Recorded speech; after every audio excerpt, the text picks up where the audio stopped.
Nobody chose Nairobi. Not really. There was no meeting where someone stood up and said, "This swamp, right here, this is where we build the capital." It just happened. And that should bother you more than it does. 1890s. The British are building a railway, Mombasa to Uganda, 900 kilometers, through terrain that was eating their workers alive. The goal wasn't empire building. It wasn't legacy. It was logistics. Get goods moving.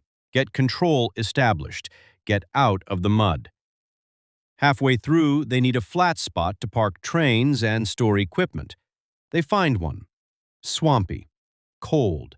No real strategic value. They mark it as a depot stop and move on. Except people don't move on. Workers stay. Merchants appear. A small camp becomes a small town, becomes something nobody has a name for yet. And here's the thing about places that grow without a plan. Nobody's watching them.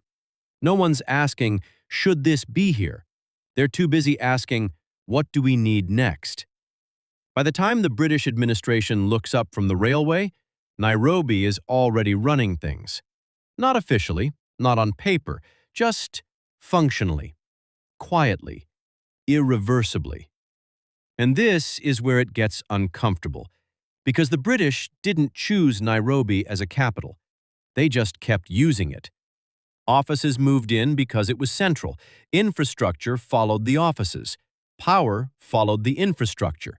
And one day, no decree, no ceremony, it was simply too expensive to move. A temporary depot had become the nerve center of British East Africa. Not by design, by default. Think about what that means.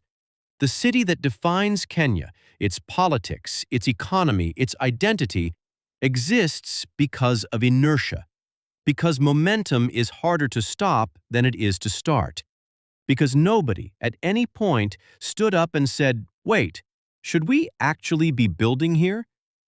They just kept building. So here's what I keep coming back to.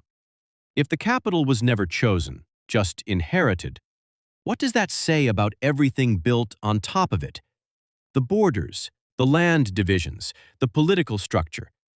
Were those decisions, or just more momentum that ran out of road? We're not here to repeat history. We're here to question why it happened the way it did.